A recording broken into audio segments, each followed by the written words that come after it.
Good morning. It's a good Tuesday morning, and it's June 2nd. We are into June. Now, most of you probably realize I don't do this live and that I actually recorded this earlier, so that's the case here. But at the very earliest, you're watching this Tuesday morning. And that's significant because a little bit later this morning at 10 o'clock, I'll be doing a memorial for someone who used to tune in to these words of hope every day, used to comment essentially every day, my friend Paul Jepson. And I think of that because I'm going to talk about a funeral here. Now, my friend Paul loved Jesus, really got into Jesus a little bit later in life, but I never saw anybody his age take the ball and run with it the way that he did. And so I'm really honored to be speaking at his memorial later today. But I picked this up from Paul David Tripp. Starts with this statement: God will not rest from his redemptive work until he has once and for all presided over the funeral of sin and death.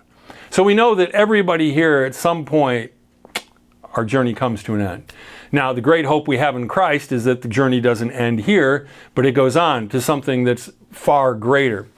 But in that other realm, sin and death, they don't come back to life. My friend Paul's not dealing with sin and death anymore. I've read the end of the book of Revelation. He's not dealing with that. And neither will we. But I really like what Tripp has to say here. So, he said, if someone asks you, what is God doing right now, what would you answer?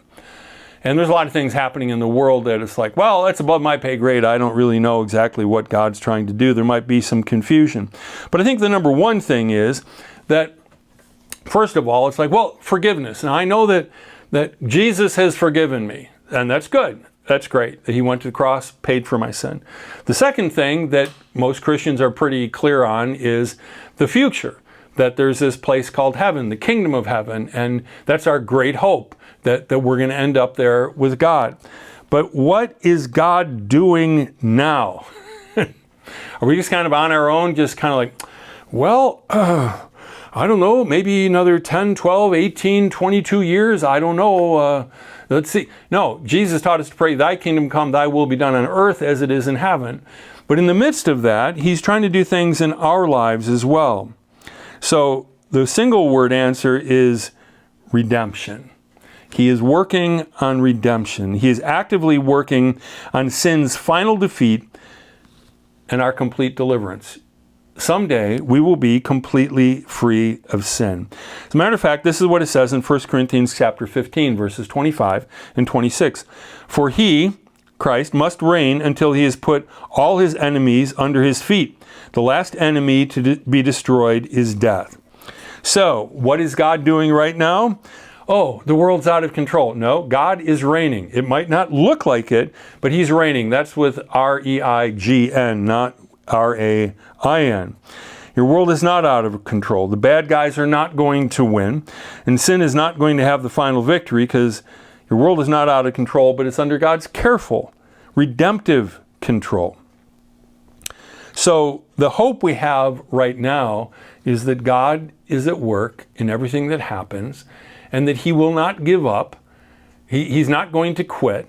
But let me just read and finish it with what Paul David Tripp says.